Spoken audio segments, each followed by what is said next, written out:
낙동염나로 불린 이경하. 이경하는 1811년 1월 1일 현재 서울특별시에서 오이도 총무 경력을 지낸 아버지 이인달과 어머니 해평윤씨 사이에서 3남 1녀 중 차남으로 태어났습니다.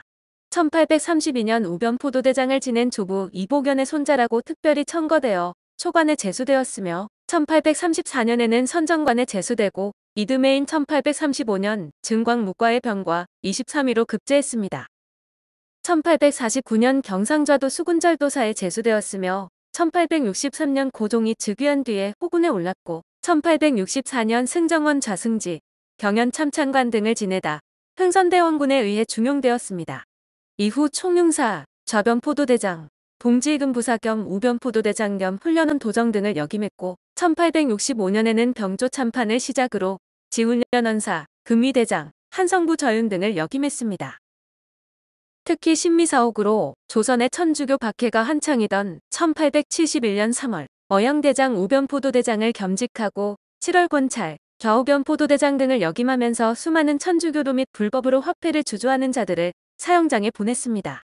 이때 주로 낙동에 있는 자택에서 신문이 이뤄졌고 매일 많은 사람들이 사형장으로 보내진다고 해서 사람들이 그를 낙동염나라고 불렀다고 합니다. 특히 황현의 매천야록에서는 흥선대원군은 이경하가 사람을 잘 죽이니까 기용했다는 식으로 흥선대원군과 이경하 모두를 비난하기도 했습니다. 이경하는 대원군의 심부름을 가장 많이 했다. 그는 대장으로서 포도대장을 겸직하여 거의 빈날 없이 형벌을 내려 살인을 했다. 대원군이 말하기를 이경하는 다른 장점은 없고 오직 사람을 잘 살해하기 때문에 기용한 것이다라고 했고, 어떤 사람들은 이경하가 사람들을 마구 죽이는 것이 아니라 사학도와 도주자 등 사형당할 만한 사람들이 처형을 당한 것이다라고 말했다. 매천야록 권일 가보 이전상 1877년 오이도 총부 도총관을 거쳐 강화부 유수, 무의도 통사, 1878년 집무사, 1880년 판삼군부사, 1881년 공조판서를 거쳐 무의대장, 격리사에 제수되었습니다. 1882년 6월 9일 휘하에 있던 무의영 소속 군졸들이 주축이 되어 임오군란을 일으키자 책임자로 관리감독을 허술하게 하고 궁궐 수비를 해내지 못했다는 이유로 명성황후 시해미수에 대한 책임까지 가중되었습니다. 결국 도몽소 당상 심순택, 선해청 당상 민경호와 함께 파직되었는데 직후 무의대장의 직책은 격리사로 있던 흥선대원군의 장남 이재면에게 돌아갔습니다. 6월 11일에는 판삼군부사에 임명되었다가 7월 17일 전라도 강진현 고금도에 유배되었는데 이 과정에서 낙동에 있던 자신의 집을 청나라에 빼앗겼는데 이 집터에는 훗날 주한 중국 대사관이 들어섭니다. 8월 19일에는 위리안치로 형벌이 격상되었고 같은 달 23일 가극으로 격상되었는데 1883년 4월 29일 유배형에서 풀려나 고향으로 쫓겨났다. 그해 8월 2일 사면되었습니다. 1884년 5월 14일 완전히 석방되어 10월 21일 지중추부사에 제수되면서 조정에 복귀했고 이후 판돈영부사, 좌변포도대장, 친군전형사 등을 역임했습니다. 1884년 12월 4일 갑신정변 때는 친군전형사 겸 좌변포도대장으로 신정황후와 나중에 순종이 되는 세자 명성황후 등을 셋째 아들 이범진의 집으로 피신시켰습니다. 갑신정변이 진압된 직후에는 한의금부사에 임명되었고 1891년 와병으로 향년 80세를 일기로 생을 마감했는데 고종으로부터 양숙이란 시호가 내려졌습니다. 평소 글씨를 잘 썼는지 고종 2년인 1865년 9월 17일 영건도감에서 이경하를 경복궁 건춘문의 현판 서사관으로 차출하기도 했습니다. 이인직의 귀의 성에서 묘사된 이경하. 이인직의 귀의 성을 보면 대원군 시절 포도대장 이경하가 2번 나오는데 잠시 그 내용을 보겠습니다.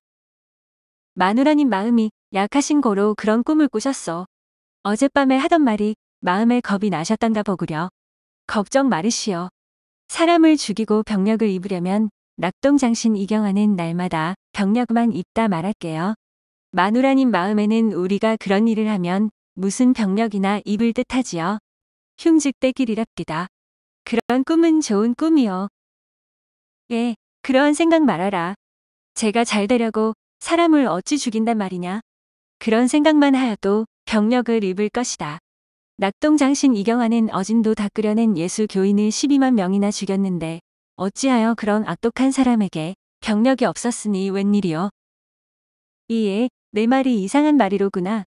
제가 잘될 경륜으로 사람 죽이고 당장에 병력을 입어서 만리타국 감옥에서 12회 징역하고 있는 고영근의 말은 못 듣고 40년 전에 지나간 일을 말하는 것이 이상하구나. 이경화는 제가 사람을 죽였다더냐? 나라법이 사람을 죽였지. 나라에서 무죄하고 착한 사람을 많이 죽이면 그 나라가 망하는 법이요. 사람이 간악한 꾀로 사람을 죽이면 그 사람이 병력을 입나니라. 왜 무슨 일 있느냐? 누가 너를 꾀더냐? 그는 1866년 대원군이 천주교도를 크게 박해하던 병인 사옥이 있던 해에 포도대장인데 체포와 형벌을 맡아 혹심하게 살육해 울던 아이도 울음을 멈추게 했다는 낙동대감 혹은 낙동염나 혹은 낙동장신으로 불렸습니다.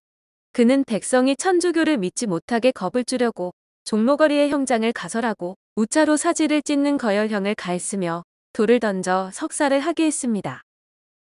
수구문 밖에 수백의 시체를 산더미처럼 싸놓도록 한 대원군의 주구였는데 그의 아들이 칠러파 이범진입니다. 그의 후광으로 입각한 아들 이범진은 명성황후의 총애를 받아 궁중의 친일파를 몰아내는 일을 주동했는데 1884년 갑신정변 때 조대비와 민비, 뒤에 순종이 되는 왕세자가 그의 집에 피신할 만큼 왕실과 가까웠습니다. 한편 이범진은 1896년 아관파천을 주도했을 만큼 칠러파의 영수였는데 한일병합에 국치를 당하자 1911년 1월 13일 권총으로 자살했고 그의 아들은 이준, 이상설과 1907년 헤이그 밀사로 파견된 이휘종입니다.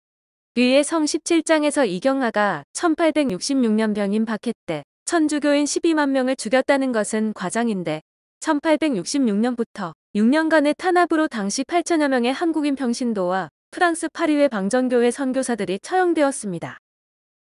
이경화는 러시아의 남하 정책 때문에 대원군이 프랑스 선교사들을 박해할 때 활약하였는데 본인도 출세했고 자손도 잘 되었는데 벼락을 맞지 않아 비혜성이 그런 질문을 한 셈입니다. 그 아들 이범진은 칠러파가 되어 출세했고 그 손자 이휘종은 러시아 제국 주재대한제국 공사관, 예하 3등 참서관 등을 지냈으며 네덜란드 헤이그에서 열린 만국평화회의에 참석했습니다. 부친이 자살한 후 이휘종은 러시아의 블라디미르 육군사관학교에 입학, 러시아 제국장교의 길을 선택했고 러시아 혁명 이후에는 공산당 간부로 활동했습니다. 이경화, 이범진, 이휘종 3대가 러시아로 인해 고위직을 누리고 출세했으나 이범진은 자결했고 이휘종의 삶도 평탄치 않아 러시아인 부인 사이에 3명을 딸을 두었다는데 이들과 그 자손들의 삶은 미미했습니다. 둘째 아들이 청나라 상인들에게 매맞은 사연. 조선과 청 사이에 상민수륙무역장정이 체결되자 이홍장은 미국 샌프란시스코 총영사로 있던 진수당을 총판조선 상무위원으로 임명해 영사 업무를 맡겼습니다. 조선을 이른 시일 내에 근대적 속방으로 재편하는 일에는 자본주의의 물을 제대로 먹은 인물이 적격이라 판단한 때문으로 진수당은 남멸궁에 총판상무위원 공서를 차리고 중국 상인들을 지원했습니다. 남별궁은 지금의 원구단 자리에 있었는데 이 땅에 처음 집을 지은 사람은 조대림으로 조대림의 처가 태종의 둘째 딸 경정공주라 이 집은 소공주댁으로 불렸고 집이 있는 동네에도 소공동이라는 이름이 붙었습니다.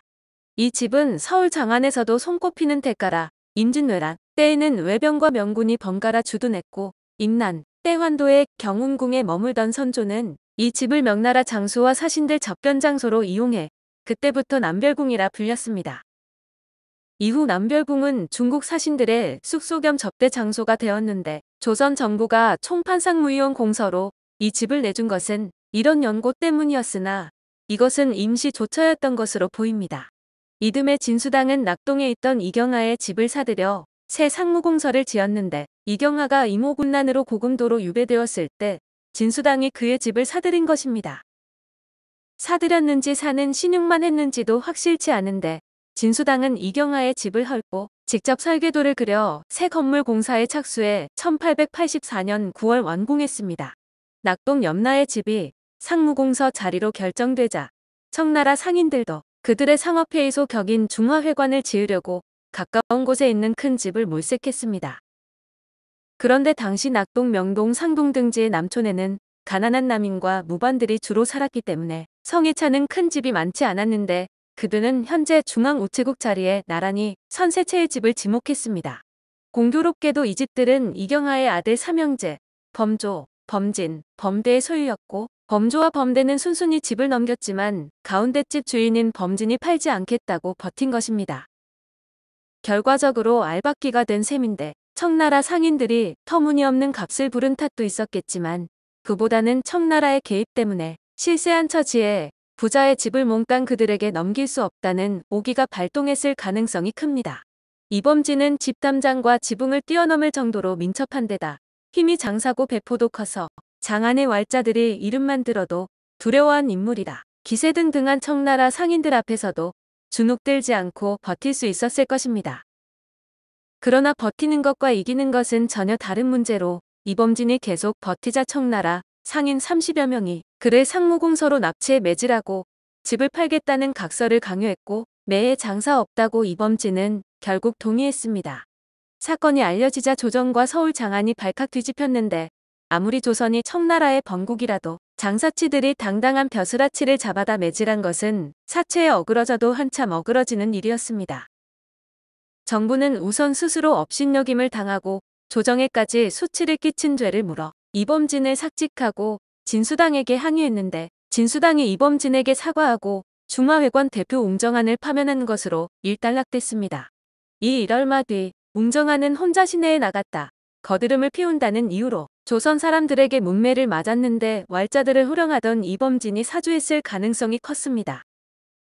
돈도 권력도 알력도 다 가진 이범진 같은 사람이 이렇게 당할 정도였으니 못 가진 사람들에게 중국인은 범접하기 어려운 대인이라 듣는 자리에서 대놈이라 부르는 것은 상상할 수도 없는 일이었습니다. 1884년 겨울의 갑신정변 이후 중국인들의 콧대는 더 높아졌는데 정변 진압을 지휘한 원세계는 진수당의 뒤를 이어 조선의 내정과 외정을 주물렀는데 당시 서울에 있던 서양인들은 그를 총독이라고 불렀습니다. 한편 원세계는 진수당이 지은 상무공사를 헐고 자기 위엄에 어울리는 규모로 새로 지었는데 조선 사람들은 그 건물 앞길을 원세계 대인의 진영 앞길이라는 뜻의 원대인진전이라 불렀습니다. 원세계의 공관을 지키는 청병이 얼마나 심하게 횡포를 부렸던지 이 길에는 낮에도 사람이 잘 다니지 않았다고 합니다. 중국 상인들의 집과 점포는 이 공관 주변에 많았는데 해방 뒤인 1946년 서울 가로명을 새로 제정할 때 중국인 거류지의 한복판을 관통하는 길, 일제강점기의 곡한해초라 불리던 길에는 을지로라는 이름이 붙었습니다.